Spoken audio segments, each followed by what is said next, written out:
Por que não começar do versículo 1? Nós vamos chegar lá no versículo 29.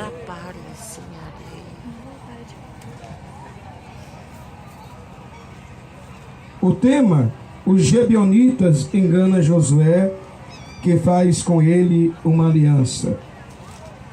Versículo 1: E sucedeu que, ouvindo isso, todos os reis que estavam daqui do Jordão, nas montanhas e nas campinas, e em toda a costa do grande mar, e em frente do Líbano, os heteus, os amorreus, os cananeus, os fariseus, os heveus e os jebuseus, e se ajuntaram eles de comum acordo para pelejar contra Josué e contra Israel. Os moradores de Gibeão, ouvindo o que Josué fizeram com Jericó e com Ai, usaram também de astúcia e foram-se e fingiram de embaixadores, tomando sacos velhos sobre os seus jumentos e odres de vinho velhos e rostos e remendados. Vamos lá no versículo 27. E naquele dia Josué os viu como rachadores de lenha, tiradores de água para a congregação e para o altar do Senhor até o dia de hoje, no lugar em que escolhestes. A igreja pode sentar-se. Ontem eu estive louvando o hino, saindo de Lodebar, e eu gosto muito deste hino. Eu confesso que eu sou um pouco parecido com a Maria, eu chamo ela Maria Divon, é uma das cantoras oficiais ali quando nós temos um congresso ali na nossa igreja, em que pastoreio do campo de Madureira, ali no campo da Betag. Eu sempre falo para ela: olha, quando houver festa, não precisa se preocupar, você é cantora oficial. E quando ela não vai, o departamento de senhoras está tirando o louvor e diz: olha, Maria, você não esteve lá, mas as irmãs louvaram o seu hino, tem uma voz linda, maravilhosa. E ela disse: olha, quando eu estou louvando, não estou nem para a minha garganta. Eu também sou um pouco parecido. Que Deus te abençoe, Maria. Amém. E quero parabenizar também esses jovens aí, que estão com uma voz linda, maravilhosa. Eu fico assim admirado no meio do povo de Deus. E quero também dar minhas considerações ao pastor Santos, esse companheiro de obra. Quando eu vou ali para fazer um trabalho missionário na aldeia Chavante, ele nunca tem medido esforço, está conosco. E quero agradecer também ao Wesley também, que me fez esse convite, já pré-anunciado, né? Mas eu não pude deixar de dizer não, até porque que essa família, que essa igreja é uma extensão também da congregação em que pastoreio ali na cidade de Itaguatinga. E também a minha alegria de rever também o pastor presidente do campo, o pastor Silas, né? Eu olho para ele e digo: eu tenho que baixar a cabeça, porque tem mais cabelos brancos do que o meu. Amém, igreja? É uma grande bênção, irmão Divon, a sua família, todos aí de uma forma muito especial. Então, eu quero muito enaltecer o nome do Senhor. Irmãos, coisa maravilhosa é quando os jovens, que isso é raridade, isto acontecer. E a minha vontade, quando fala jovem, eu não sei, mano, eu tenho que me acostumar com meus 53 anos. Eu sempre liderei jovens, estive no meio de jovens, no louvor, na adoração. Eu tenho que me adequar, mas está meio difícil. Eu creio que eu não vou me aposentar tão cedo. Jesus me aposentou aos meus 40 anos da polícia. Mas porque Deus tinha um plano, tinha um propósito. E quero também, desde então, igreja, agradecer a Deus. Foi eu e o pastor Santos arrumar uma peça da caminhonete, que houve um problema e tivemos que ir na Nova Crixá. E na vinda, eu quero já deixar uma advertência: você que tem caminhonete, tem carro pequeno, o cascalho está solto. A minha caminhonete a 90 km por hora, ela rodou em todos os ângulos, mas de todos os ângulos eu segurei a jumenta. Eu falo assim que eu sou piauiense, viu, igreja? Então, graças a Deus, ela puxava para um lado, eu jogava para o outro. Eu disse: já a minha vida foi na Patam, Polícia de Operações Especiais, dirigindo viatura. Então essa aqui disse: eu nunca tombei uma viatura, não é agora que eu vou tombar a minha. Eu estava com a viatura do governo, mas essa aqui é a minha, que Jesus me deu. Dá uma salva de palmas para Jesus. Mas eu confesso à igreja que eu não fiquei alarmado, não. O pastor Santos continuou numa frieza e eu disse, eu também estou bem. Eu falei, ninguém acreditar, ninguém vai acreditar que nós estamos falando. Eu disse, pois é, você é uma bênção no volante, diz, com Jesus na frente. Amém, igreja? Eu quero que o amado ali solte o número 6. Então veja só. Esse hino, na verdade, igreja, a gente que pastoreia, né, pastor? É difícil. Já é o segundo CD que eu lanço e boto na gaveta. E eu estou preparando, porque sempre estou ali na Europa lançando os meus trabalhos. Quando eu lanço, eu vou para a Europa fazer os meus lançamentos. Até porque aqui no Brasil o povo não está muito prestigiando pregadores que pregam a verdade. E aí Deus me faz atravessar a Oceania e eu estou lá. E eu estou me preparando para logo mais atravessar o Atlântico e fazer a obra de Deus lá e retornar, porque eu tenho família. Saindo de Lodebar. Às vezes, veja bem, às vezes a sua vida era aquela vida de bullying, né? As pessoas lhe atacando, dizendo que você não vai vencer, que você é um zero à esquerda. Um dia eu estava dentro da viatura, tinha acabado de fazer uma ronda, e esse cidadão policial era amigo meu, assim, amigo entre aspas. E eu falava de Jesus, e eu saí e cumprimentei a ele, olha. E ele recusou a minha cordialidade. Ele chegou para mim, eu não vou com sua cara. Eu falei para ele, olha, eu quero te elogiar com os parabéns, porque você está sendo sincero. Mas a Bíblia diz que quando Deus ele quer exaltar o homem, pode se levantar o inferno. As promessas que Deus tem para a sua vida, não fique pensando que Satanás, ele vai se levantar para cair. Amém?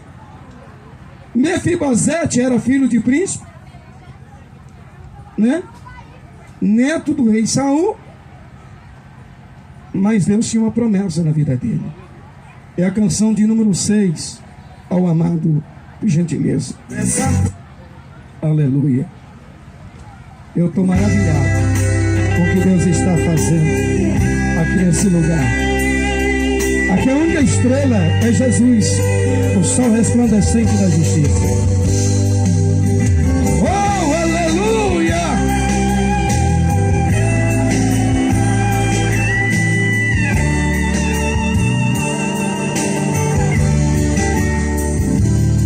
Estão falando que você sonha demais e que você não é capaz de alcançar, e que seus sonhos são apenas ilusões e que suas decisões só te fazem fracassar.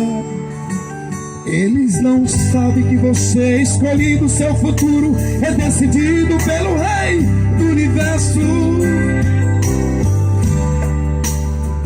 que Ele manda te dizer que está chegando o fim desse deserto. Você vai vencer, pelo olhos da fé, veja sua vitória. Você vai vencer, muitos irão ver Deus mudar sua história. Você vai vencer, Deus manda te dizer que este cativeiro Ele vai tirar, que o tempo do escravo hoje se acaba, que aquele aleijado que se arrastava hoje dá Deus a Lodebar. E a carruagem vai parar lá fora. Você vai ouvir assim um ente chama agora. A aliança que Ele fez, Ele não esqueceu. Está disposto a devolver tudo que é seu. Você vai falar chorando, eu não acredito que o Rei lembra de mim, sabe que eu existo. Mas quando Deus tem promessa, não há nada que impeça Ele agir. E é por isso que as promessas de Deus na tua vida vão se cumprir. Creia, irmão. O inimigo se levanta para cair. Aleluia. Toma posse do seu milagre. Aleluia.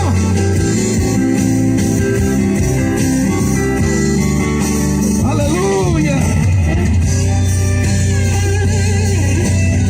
Você é um vencedor. Fique sabendo dessa verdade.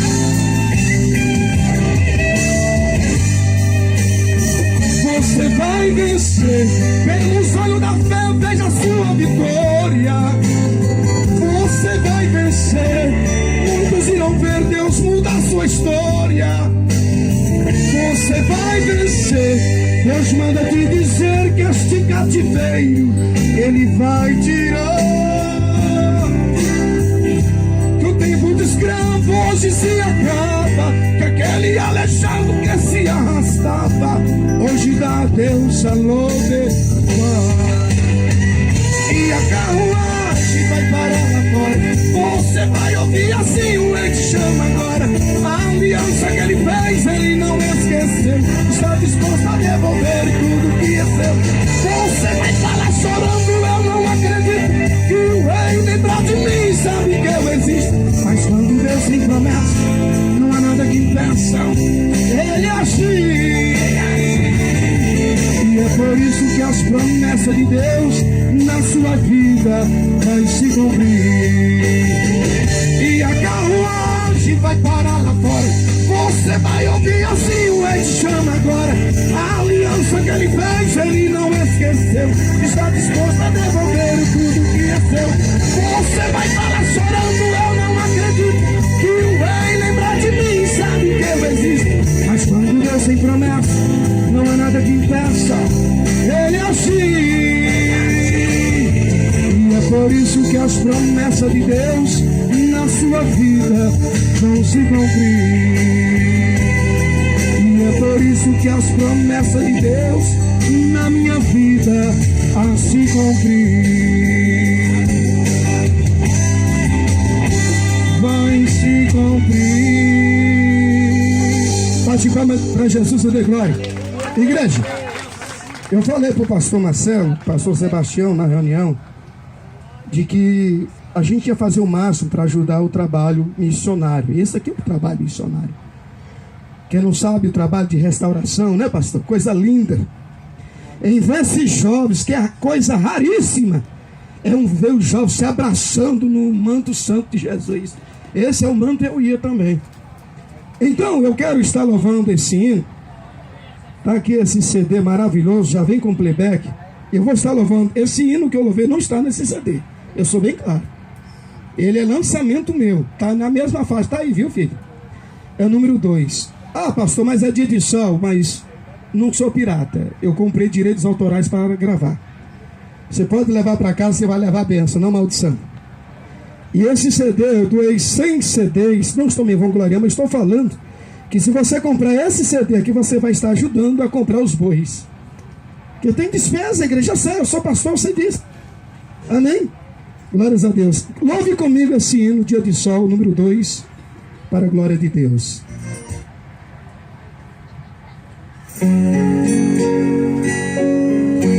Se você conhece, me ajude. Aleluia. Está no novo CD, nesse CD, Dia de Sol, para a glória de Deus.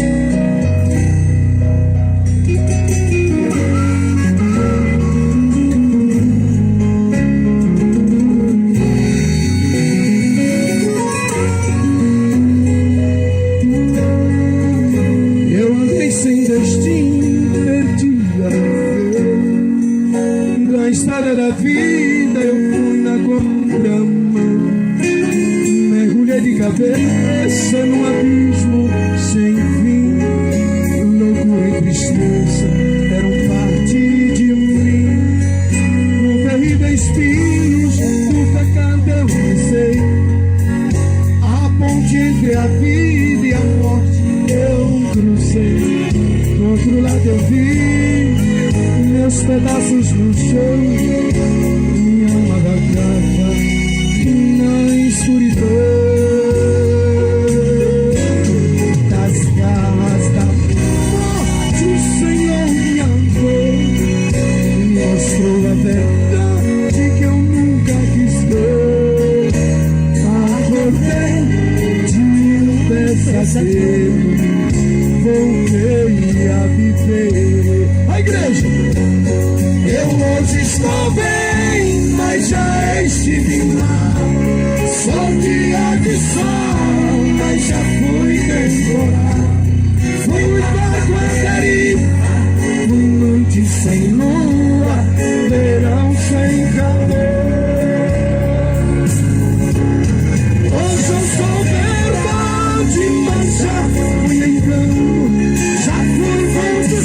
seca, hoje eu sou seu. Alma ferida, coração quebrado, Jesus concedeu. E foi exatamente isso que Jesus fez na minha vida. Ele mudou a minha história. Ele mudou a sua história. E Ele irá mudar a sua também. Já mudou muito. Tem espinhos, o pecado eu pisei. A ponte entre a vida e a morte eu cruzei. Do outro lado eu vi meus pedaços no chão, minha alma da gata na escuridão. As garras da morte o Senhor me amou e mostrou a verdade que eu nunca quis ver. Acordei de um pesadelo, voltei a viver. A igreja, louco! Eu hoje estou bem, mas já estive mal. Sou dia de sol, mas já fui temporal. Fui barco à deriva, fui noite sem lua, verão sem calor. Hoje eu sou verdade, mas já fui engano. Já fui fonte cega, hoje eu sou seu. Alma ferida, coração quebrado, Jesus concedeu. Eu hoje estou bem, mas já estive mal. Sou dia de sol, mas já fui temporal. Fui barco à deriva, noite sem lua, verão sem calor. Hoje eu sou verdade, mas já fui engano. Já fui fonte cega, hoje eu sou seu. Alma ferida, coração quebrado, Jesus concedeu. Alma ferida, coração quebrado,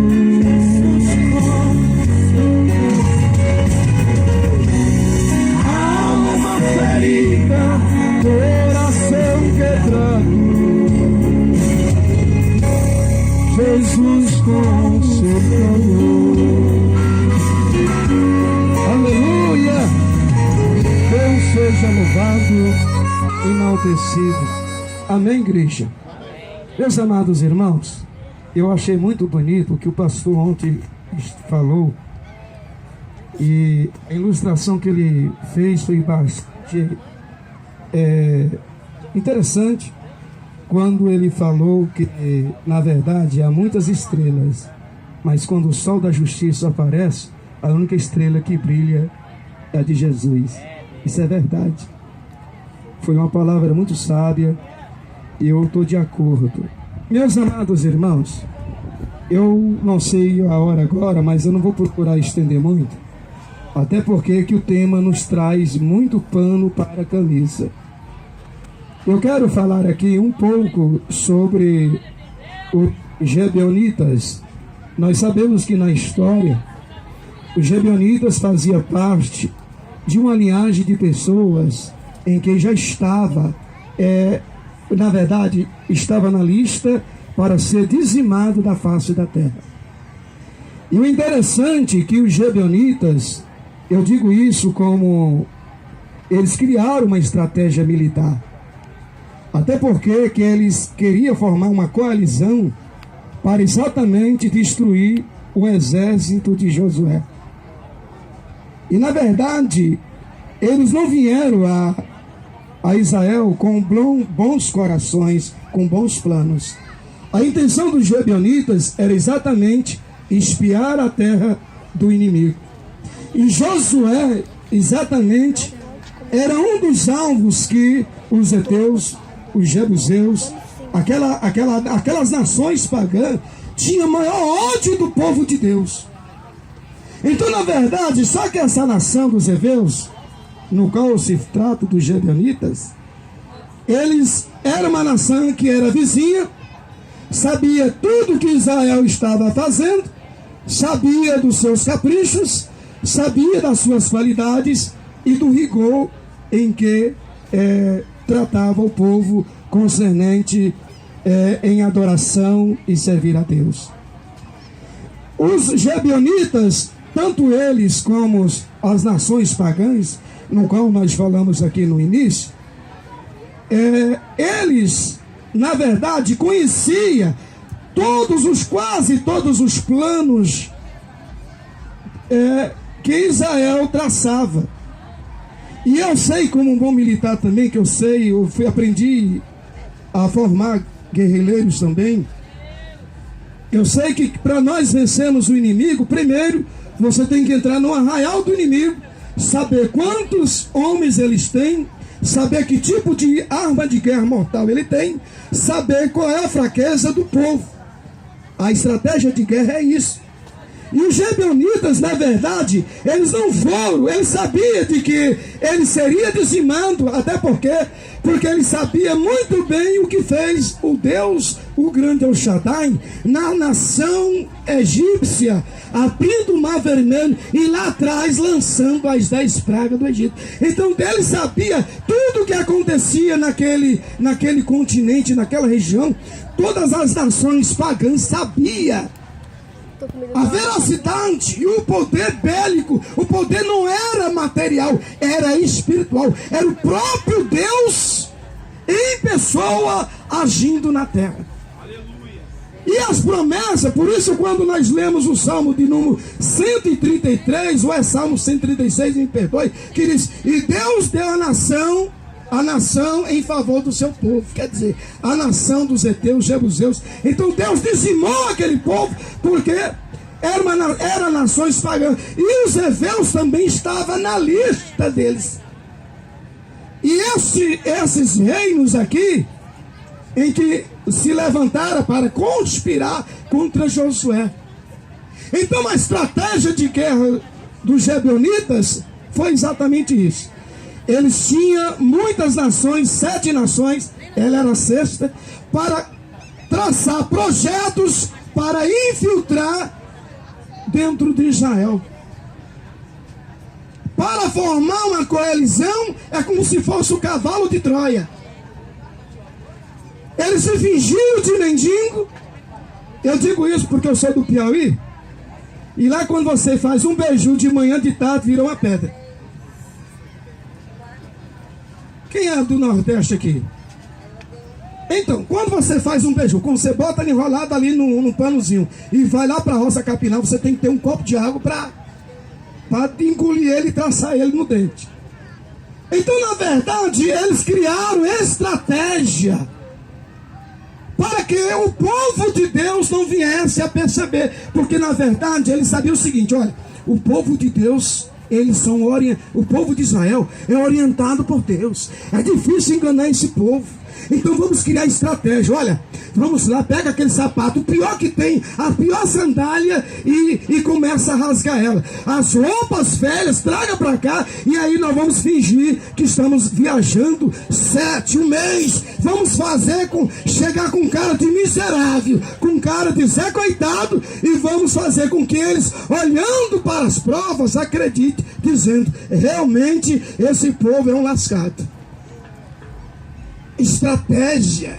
Os Gibeonitas, a aliança que eles queriam fazer era exatamente infiltrar dentro de Jerusalém e quando nós olhamos na palavra de Deus, no livro de Neemias, quando essas nações pagãs, eles entraram em Jerusalém, você vê que Neemias, ele ficou preocupado quando entrou em Jerusalém e viu os muros de Jerusalém caídos. Ele, como bom construtor, reuniu equipes. É diferente. E ele começou a tampar os muros de Jerusalém. Tobias, Gesem e Sambalate, chegou dizendo para ele: olha, Neemias, pare com isso, não vai adiantar nada. E ele manda um recado: olha, eu não posso recuar. Neemias foi mais vigilante. do que Josué, do que aquele povo. Eu não posso recuar. Você me mandou carta dizendo que eu parasse. Por quê? Porque o inimigo queria brecha em Jerusalém. Às vezes o adversário da nossa vida, ele cria uma Maria tomba vaso, um prato para te derrubar, para criar um pretexto para lançar você por terra. Para depois dizer o seguinte: olha, tu era uma bênção, agora tu não é nada. A Bíblia diz que Satanás, ele veio para matar, roubar e... mas eu vim para que tenha vida e vida com abundância. Quando Jesus Cristo diz que os filhos das trevas são mais prudentes do que o filho da luz. Mas nós podemos reverter este quadro. E a Bíblia diz que estes homens, cheios de artimanha e de treita, eles chegaram de mansinho e aí diz: faze-nos uma aliança conosco. Quer dizer, porque ele sabia que se o povo de Deus fazer uma aliança, ele tem que cumprir.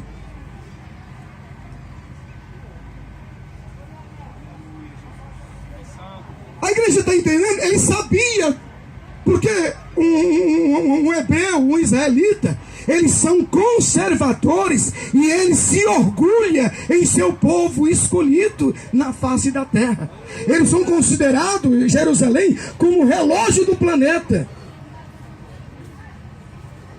E uma das coisas que os hebreus não gostam é a mentira. E lá na frente diz: olha, não há nada em oculto que Deus não venha revelar. Eu quero que a igreja entenda que os gibeonitas, na verdade, ele já estava na lista para ser dizimado. Ele diz: olha, se Deus destruiu o Egito, quer dizer, destruiu grandes exércitos do Egito, destruiu Jericó, nós faremos nada para esse povo. Como foi falado ontem na pregação, esse Deus que faz brotar água da pedra, que faz do nada surgir. João 15, versículo 7. Se permanecerdes em mim e as minhas palavras permanecerdes em vós, pedireis o que quiser, vos será feito. Esse Deus está falando, ele cria o que não existe, passa a acontecer. A inexistência é a existência. Ele é o Deus que pode todas as coisas. Aleluia. Então eu quero falar para a amada igreja do Senhor que o nosso Deus, ele é um Deus conservador. Mas também, quando a Bíblia diz que nós estamos arrodeados por uma tamanha nuvem de testemunho, aí nós entendemos que tudo que Israel fazia, os heveus, que os gibeonitas, estavam de olho. Tudo que eu fazia. Às vezes você, como um crente, acha que alguém não está lhe observando. Você acha que você vindo para aqui, os adoradores da areia, mas eu vou pegar aqui uma macega aqui e vou fazer um romance embaixo de uma moita. Eu vou aproveitar uma ocasião, estou de olho naquela menina, estou de olho naquele rapaz. Vai se lascar todinho, porque os olhos de Deus, nada está em oculto. Mas graças a Deus que antes que o inimigo traçasse projeto para derrubar alguém, o Espírito Santo envolveu ele aqui no manto de glória. Quebrou os pés do inimigo. Isso quer dizer que os adoradores na areia fizeram diferente dos gibeonitas. Os gibeonitas criaram situação, provocaram Josué, provocaram o povo de Israel para que ele faça-nos uma aliança conosco. Ele está dizendo: se eu fazer uma aliança com Israel, talvez, eu não sei o que vai acontecer com os meus, da coalizão, os meus irmãos efeus, os jebuseus, eu não sei o que vai acontecer, mas vendo que eu faço uma aliança com Deus, então vai tomar assim que eu me dê bem, nos poupe da morte. Eu quero resumir em poucas palavras aqui, que a mensagem é linda. Eu já mastiguei esse negócio desde Brasília, já venho mastigando. E eu quero falar que alguns pregadores aqui foram bem felizes nas suas colocações, pessoas muito sábias na palavra de Deus. Amém. Aleluia. E uma coisa que eu gosto, irmãos, eu gosto de ver quando alguém está pregando. Deus, eu não repare se não der glória a Deus. É porque eu gosto de me alimentar da palavra. Então eu quero falar para a amada igreja do Senhor que nessa situação, o gibeonita sabia que iria morrer. Talvez eu no lugar dele, eu sei que eu vou morrer, meu Deus do céu. Eu só não vou vender minha alma. Mas eu faria isso que eles faziam, apesar que a intenção dele tinha segundo os planos, segundo as intenções. Querendo ou não, na ousadia dele, eu creio que Deus olhou de olhar de misericórdia. Olhou com olhar de compaixão, a inteligência.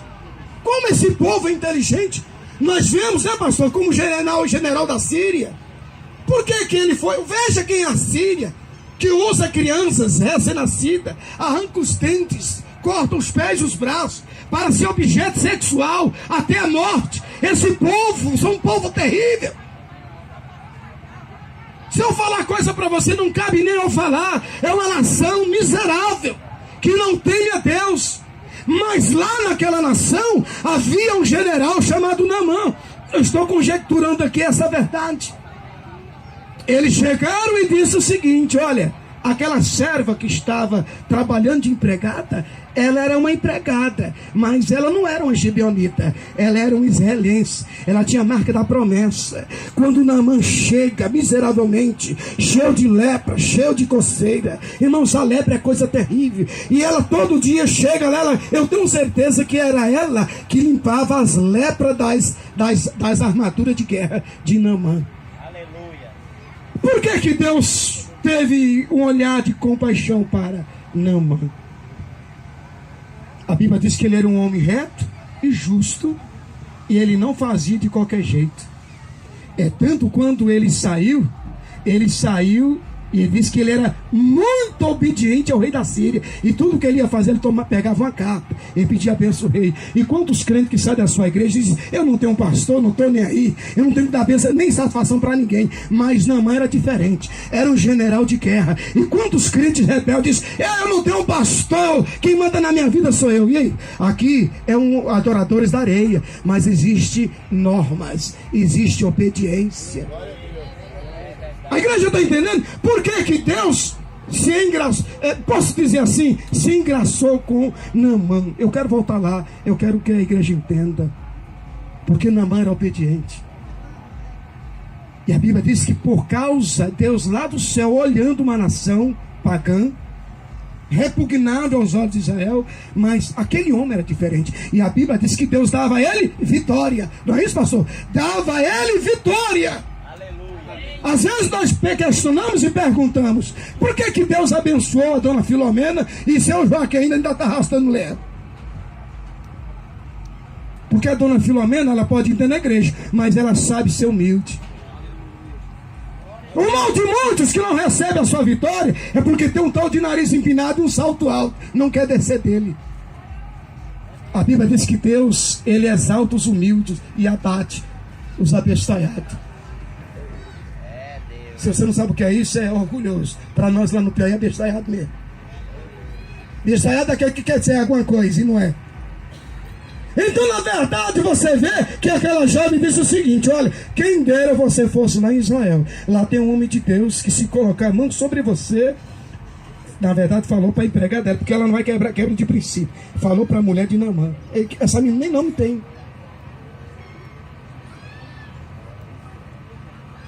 E a Bíblia diz que a mulher chega e diz: ô meu velho, lá em Israel, a minha empregada disse que tem um homem de Deus. Se ele colocar a mão na tua cabeça, tu vai sair curado.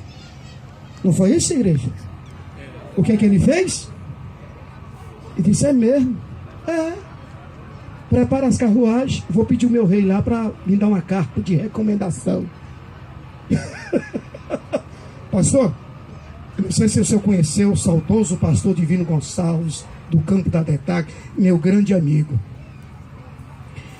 Ele falou assim para mim: pastor J. Barros, você vai para a Europa, mas antes de sair, você vem até no meu gabinete e me peça a carta. Ele insistiu: eu lhe darei a carta. Você pensa que às vezes a carta não tem valor para você. Eu chego lá em Genebra, prego no campo de Belém, e ali eu trago a mensagem, ali nas maiores igrejas de Genebra. E ali o pastor presidente diz: você tem a carta? Tem. Cadê a sua carta? Quando viu o seu grande amigo, o pastor Divino: olha, o pastor presidente lá do Brasil lhe deu uma carta para você. Através dessa carta, eu vou lhe dar uma carta para você pregar em todas as igrejas da Europa. Na Espanha, Suíça, Bélgica, França, Portugal. E aonde não tiver igreja que eu não mencionei, você me liga. E ainda mais, ele vai dar ainda 100 francos suíços para te ajudar. E os livros que você vende, que da sua autoria, está autorizado a vender no campo. Através de uma carta.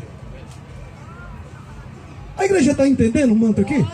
Então eu quero que a igreja entenda. Aí os Gebeonitas, ele chega ali e faz, de repente, o povo de Israel, os príncipes do povo, olham para ele.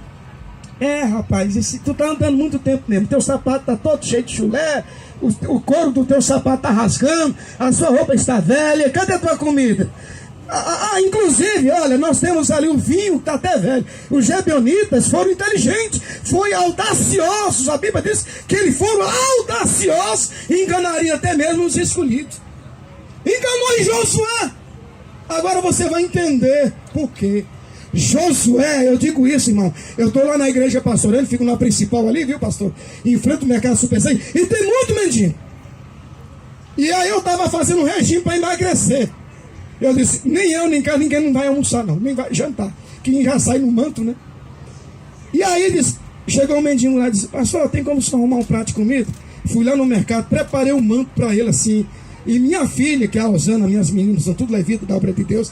E a Osana, minha filha, faz, pai, eu estou tão cansado. Vai, minha filha, vai lá fazer. E aí o abençoado, eu disse, olha, quando eu saí lá do prédio, uma lanterna assim, mas não foi a X9 não. Quando eu mencionar a lanterna assim, tu pode vir que a comida está pronta, que eu estou cansado. E ainda cansado, eu tive meia-noite, fui dormir meia-noite, e os abençoados por 2 vezes não foi pegar a comida. Eu disse assim, rapaz, está me enganando. Ele chegou para mim e disse, pastor, tem comida? Tem não. Tem, mas não vou lhe dar. Tu tá achando que pastor é trouxa, é? Tu tá me achando cara de abestalhado? Tu não tem juízo não, moço? Você não sabe que eu pastor, eu aqui, minha vida aqui é uma luta. E você não zela pelo descanso do pastor, pelo amor de Deus. Às vezes tem momentos que você tem que falar durão mesmo. A igreja está entendendo? Eu estou dizendo, mas se precisar, eu estou falando assim mesmo, porque o povo aprendeu a mentir. Uma coisa que eu não gosto, irmão, de mentira. Se você andou comigo, mentiu, acabou o meu relacionamento contigo. Enquanto você não fazer um concerto com Deus, enquanto que você não mostrar arrependimento, a aliança está quebrada. Eu não me associo com filisteu nem com Gebeonitas. Pastor, mas a coisa é minha. Essa aqui, ó, esse está fechado, mas esse está aberto. Então os Gebeonitas, não, tem uma coisa que eles gostam, é de vinho, o povo de Deus. Os povos de Israel. Vamos lá pegar um vinho, deixar apodrecer, ficar velho. Aí o povo está olhando em cima do jumento lá e tem um odre de vinho velho. Olha só as astúcia. Gebeonita, estou conjecturando, viu? Viu que é isso, Valência? Esse vinho aqui na estrada estragou. Chega lá o vinho velho, estragado, e o povo convenceu. É mesmo. Faz uma aliança conosco. Entendeu, igreja? O inimigo, na verdade, queria fazer uma aliança. Mas eu quero que a igreja entenda que essa aliança era uma conspiração. Era um traço para o inimigo entrar dentro da sua casa. Pastor, um dia eu lá na igreja lá, eu recém-casado, e eu botei um rapaz, paguei para ajudar, tá? E de repente minha esposa trabalhando, disse, e esse rapaz lá, olha só, entrou, irmãos, eu sou muito desconfiado. E aí minha esposa ela passando, ela chegou assim, ô Barros, esse rapaz que chegou aqui, passou aqui, tentou passar a mão na minha bunda. Eu disse, desgramado, tá querendo me tirar da graça, não sabe com quem tá lidando. Ele disse, é verdade? Tá vendo, irmãos? O inimigo quer entrar dentro da sua casa para saber o que é que você faz, para saber o que é que você come, para saber se o pastor fala alterado, porque Se o pastor falar alterado com o seu filho, diz: Deus me livre, o pastor é um jumento para falar com o filho. Isso é irmã, ixi, a irmã é tábuas e pontapé. Ih, irmão, não dá nem portar nada, que ela não tem noção, não. Irmãos, o inimigo, ele é sujo. Ele quer saber exatamente o teu podre para te acusar. Mas o segredo, sabe o que é? Viva em santidade. Seja santa toda a vossa maneira de viver. Você tem que ser santo aqui e santo na sua casa. Você tem que ser santo aqui lá do outro lado da Oceania. Eu recebo muitas pessoas na minha casa de outros países. Mas se eu tivesse um mau testemunho, eles nem passariam na minha casa. A igreja está entendendo? Então, na verdade, quando os gibeonitas, eles receberam a pré-aprovação, eles vão fazer aliança. Dentro de 3 dias, tá o povo de Israel olhando os filisteus, descobre que aqueles benditos ali era vizinho, teu vizinho. E disse: você não é daqueles que estava lá no meio do arraial dos heveus? Aí descobre de que eles estavam criando uma conspiração, aproveitando de situação. Os gibeonitas, na verdade, eles foram condenados 3 vezes. Primeiro, porque Deus mandou dizimar toda aquela nação. Segundo, o príncipe do povo de Israel lançou-lhe uma condenação, dizendo: olha, vocês aqui, tudo bem, nós fizemos uma aliança com vocês, mas vocês irão catar lenha lá no mato e trazer água. Ei, espera aí, mano, presta atenção. Eu nasci lá no Piauí. O Goiás aqui é farto de água. Eu sei o que é pegar água no brejo.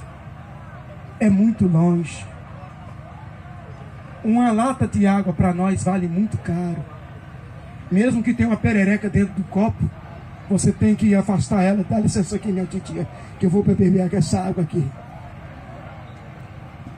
Cata lenha. Você vai tirar lenha. Irmãos, lenha é um trabalho suado. É um trabalho de rebaixamento.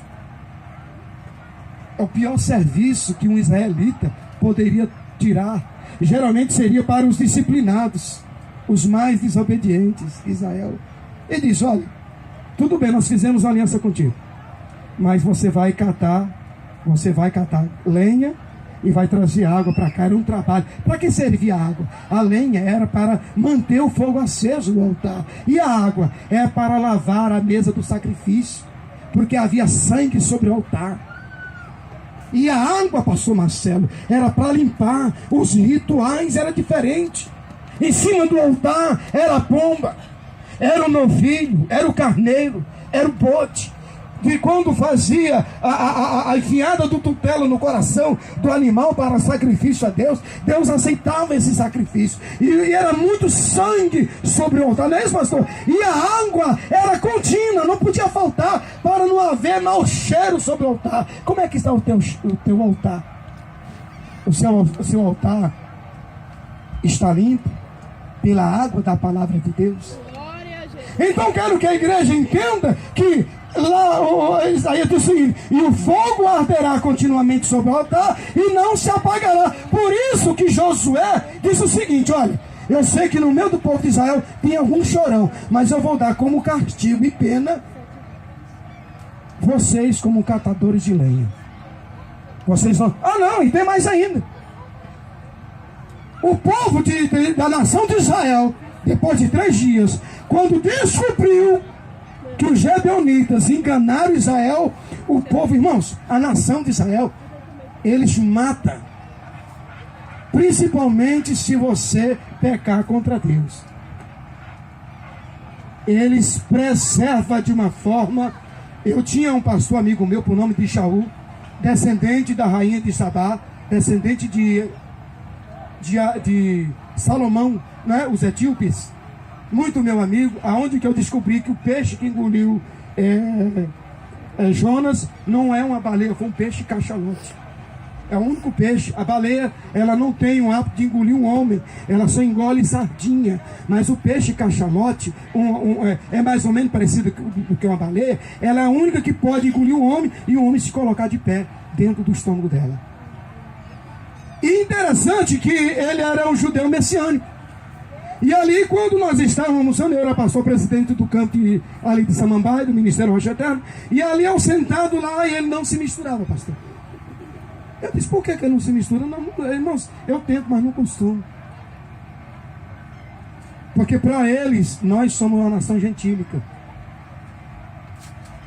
A igreja está entendendo? Então vocês entendem. Quando Israel descobre que no terceiro dia, que eles fizeram, que não era nada daquilo que eles estavam falando, a primeira coisa que aconteceu, pastor Marcelo, foi uma ira, foi matar eles. Passar o fio da espada. Mas depois eles disseram, mas vocês fizeram uma promessa, e por causa da promessa eles não morreram. Os príncipes do povo de Israel, que eram os maiorais, tinham que tomar essa decisão. Os príncipes viram, quando a nação israelita foram para dizimá-lo, disse, não, nós fizemos uma aliança com eles, uma aliança que Josué, a nação de Israel, pagou muito caro. Às vezes nós, quando a Bíblia diz o seguinte, olha, não vos prendais com jugo desigual.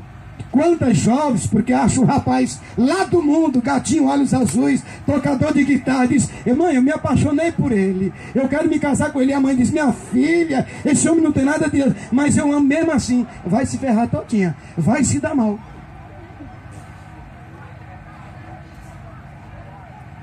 Uma pessoa falou para mim, interessante, diz, olha, se você é empresário, você tem um ministério abençoado, se você tem uma vida abençoada que Deus lhe deu, se você quiser se ferrar todo na vida, arruma uma prostituta e viva com ela. Se você tem um emprego maravilhoso, um ministério maravilhoso, dê ouvido às Maria Tombavás e os homens Tombavás. O inimigo só quer encontrar uma brecha para acabar com sua vida. Quando a Bíblia diz que ele veio para matar, roubar, destruir, não fique pensando que os Gibeonitas queria passar a mão na cabeça de Israel, não. Ele queria passar, na verdade, era espada. Sabe por quê? Porque ele sabia o que Josué fez lá em Jericó, e impugnou. Eu sou brasileiro e a minha vida toda foi militar. Fui treinado para a guerra ao extremo. E eu sei que entre uma nação e outra, a minha nação prevalece. Entre um estrangeiro e você, você prevalece, porque você é a minha nação. Entre a sua família e a outra nação, é a sua família que eu tenho que lutar, é a minha descendência, onde eu levanto a minha bandeira. É isso que eu quero que a igreja entenda na questão de Israel. Israel, quando o povo de Israel diz, esse povo nos enganaram, sapatos velhos fingiram, vinho preparado, pão seco, sapato rasgado, você não está achando de quê? De abestalhado, tudo, para você vir aqui me enganar? A igreja está entendendo, sim ou não, igreja? Amém. Aí leva o caso lá para Israel, para Josué. Josué o maioral. É como se fosse o pastor presidente do campo. Acima do pastor presidente do campo tem um outro pastor mais alto que ele. É por isso que eu falei na hora da oferta, eu falei até para o pastor Santos, se o pastor presidente falou, menino, quieta. O pastor ali é muito humilde. Quieta. Entendeu, né, irmãos? Está no comando, porque esse povo é um povo obediente. Essa família, esse pai, esse filho, irmãos, eu nunca vi coisa linda como vocês dois.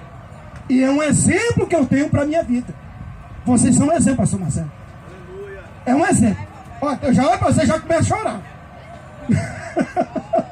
O pastor, ele passou na motozinha ali, coisa uma gracinha, mas você disse, já passou, é o pastor Sebastião que está indo na motinha. E ele dirige muito bem. Que Deus abençoe, pastor Sebastião. Quando o senhor for lá em Brasília, não tem como errar a minha casa não, viu? Não tem como errar não. Eu quero falar para vocês, se vocês for lá em Brasília, em Taguatinga, me visite lá. Viu, pastor? Vai lá, não tem como errar não. Na rua do Detran, em frente ao Mercado Supercei, a única igreja Detran que tem lá, essa, não, a única não, são várias. Mas daqui eu pastorei aquela ali. Então eu quero falar para a amada igreja, e Josué chega e diz o seguinte, olha, Josué estava por aqui, igreja. Imagine quando o pastor presidente é enganado pelo pastor que ele colocou numa igreja. Ele vai aqui a criar uma estratégia e diz: eu vou trabalhar direitinho. Ele se preocupa com o rebanho, mas tem no comando um rebelde. Josué começou a criar estratégia, mas a vontade de Josué era um guerreiro, igreja. Josué foi enganado e fez uma aliança com Deus pela emoção, sem consultar a Deus. E na verdade, a palavra de Deus nos diz que nós não podemos fazer aliança com o adversário, sentar na mesa dos escarnecedores. Alguém chegou para mim e disse: pastor J. Barros, você toma uma cervejinha crente? Uma cerveja evangélica? Diz: irmãos, isso é a armação do diabo. O diabo só quer molhar a sua boca para você ter gosto do pecado. Ele só quer te conversar. É por isso que muitos hoje estão caídos. Pastores, ministros, cantores, principalmente cantores. Ei, cantores, vigia. Vigia, né?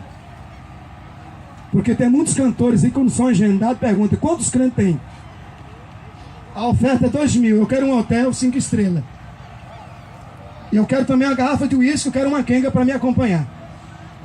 Ah, pastor, mas esse negócio acontece? Quer perguntar? Você quer saber? Os pessoal chegam também lá na igreja lá, viu, pastor? O negócio não é tão fácil, não. A gente deixa de mãe uns 6 meses lá para saber que tinta vai sair da camisa. Eu falei da tintazinha que o senhor usou lá, que eu também já fiz isso também, viu, pastor? Então eu quero falar para a igreja. Josué diz: eu fiz uma aliança com eles. Josué disse o seguinte: igreja, catador de lenha, os gibeonitas, eles não eram adoradores. Os gibeonitas, eles não tinham compromisso com Deus. Eles estavam querendo se safar de uma situação. Agora eu digo à igreja: imagine um povo que não é crente, que não adora diante da adoração. A Bíblia diz que na presença de Deus até a tristeza salta de alegria. Eu vou contar um testemunho. Eu estive pregando em Berlim, Munique, Stuttgart, Furt, Erlangen, e depois eu recebi o convite para pregar em Frankfurt. E eu confesso, viu, pastor, que eu tinha pregado em tantos lugares na Europa, que chega a hora que a cumbuca está vazia, a aljava está vazia. Eu precisava me reabastecer. Eu, na verdade, já queria vir logo embora para o Brasil. E a igreja, Deus me surpreendeu. Até porque que quando eu oro lá em Berlim por um paralítico, e lá na Alemanha Deus realiza o meu sonho, quando um paralítico levanta, e ali Deus faz com que meu nome soasse ali na Europa. Mas o que eu quero falar para a igreja é que quando eu chego em Frankfurt, uma das maiores igrejas que eu preguei lá no setor industrial, uma grande megalópolis, e eu confesso que eu cheguei para o pastor presidente e disse: pastor presidente, eu preciso me recantear um pouco. Posso usar o seu escritório para eu orar um pouco, para eu me alimentar? Tudo que eu estava procurando, eu não entrava na minha mente. Deus criou uma situação. E eu disse: meu Deus, e agora? E aí aquela igreja lotada, pastor, diz: um pregador internacional, Deus usa com sinais, isso aqui. É isso que acontece. E ali tinha alemães, tinha angolano, tinha francês, tinha suíço, tinha belga, tinha nação. Você sabe como é que é lá? A igreja tem muitas nacionalidades. E aquela igreja lotada. E eu falei: Senhor, e agora? Eu fiquei 10 minutos no escritório pastoral, pastor, e nada. A ansiedade, preocupação. Eu disse: meu Deus do céu, o que é que eu vou pregar para esse povo? Já aconteceu isso com o senhor, pastor? Demais. Aí sabe o que é que eu fiz? Eu passei no corredor, no meio da multidão. Eu disse: meu Deus, essa multidão, meu Deus do céu, me ajude, Jesus. Socorre-me, Senhor. E aí, sabe para onde é que eu fui, igreja? Para o altar da adoração. Eu fui para o lugar onde estavam os adoradores. Aquele louvor em alemão. Eu cheguei perto dos teclados, dos músicos, me ajoelhei num púlpito ali do lado ali. Eu passei uma meia hora só me alimentando do louvor, só da adoração, aleluia. E eu fui criando força, eu fui me restaurando, eu fui criando assim força de uma forma sobrenatural. E o Senhor falou comigo no altar da adoração, disse: meu servo, eu nunca lhe deixei sozinho numa peleja. Eu vou te usar, conte o teu testemunho, o que eu fiz na sua vida. E eu confesso, amada igreja, foi uma das grandes, lindas pregações que foi feita ali em Frankfurt, da Alemanha, aonde que tudo parecia perdido. Quando não havia mais esperança, Deus operou. Por isso, pastor Marcelo, que eu creio o poder de Deus. Gibeonitas, lá em Gibeão, foi a cidade em que Salomão orou a Deus, pedindo a ele não riqueza, não vingança, não querer se aparecer, ser o melhor de todos os reinos. Foi ali que ele orou, lá em Gibeão. Foi ali onde ele orou, pedindo a Deus: eu quero entendimento para governar o teu povo, Senhor. E o Senhor disse: olha, foi lá em Gibeão que Deus falou para Salomão: como tu não me pediste vingança para matar os teus inimigos, tu não me pediste poder, tu não me pediste coisas que talvez um coração de um homem carnal pediria, eu te darei sabedoria, e não haverá nenhum homem com a sabedoria e nem do teu coração nessa terra. E como tu não pediste riqueza, eu vou dobrar, eu vou multiplicar as tuas riquezas, eu vou lhe prosperar. Não é isso, pastor? Foi lá em Gibeão. Eu creio que Deus, viu, pastor Sebastião, Deus tinha algo a ver com os gibeonitas. O amão de misericórdia estava também. Deus, na verdade, tinha algo que lá no meio dos gibeonitas, vendo os sinais.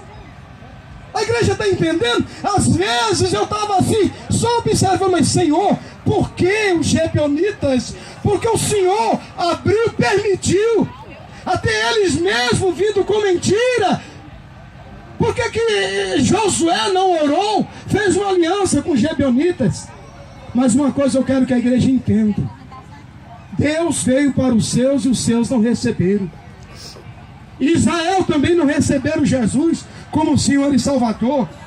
E eu finalizo essa mensagem dizendo o seguinte: não sabemos a nossa descendência. Será se nós não viemos dos gibeonitas? Se era uma nação gentílica, nós somos uma mistura. E por que há cortadores de lenha? Porque há um louvor em que os hebreus não entendem. A igreja está entendendo? Eu não posso chegar aqui e crucificar os gibeonitas. Parabéns pela sua astúcia, parabéns pela sua esperteza, porque a Bíblia diz que eles foram astutos. E nisso chamou a atenção de Deus. E Josué diz o seguinte: olha, matar vocês eu não vou, porque a pena era morte. Eu não vou matar vocês. Ele poderia sentenciar na hora e mata na hora. Mas a condenação de vocês vai ser: você vai ser catador de lenha e vai ser apanhador de água para o altar do sacrifício da adoração. Amém, Jesus. Isso quer dizer que quando eu me coloco na situação de adorador, presta atenção. O que aconteceu com Jeosafá quando estava adorando a Deus? Quando veio 3 nações inimigas para derrotar ele, que nessa peleja Jeosafá começa a orar, ele começa a pagar preço: Senhor, nós não temos exército para vencer esses 3 reinos que vêm da além do mar, eles são muito grandes e numerosos, o que eu irei fazer, Senhor? E Jeosafá começa a orar, e ali Deus usa um profeta na terra e diz o seguinte: olha, Jeosafá, o Senhor manda te dizer o seguinte, que nessa peleja tu não terás que pelejar, eu pelejarei por vós. E Josafá diz o seguinte: mas o que eu devo fazer?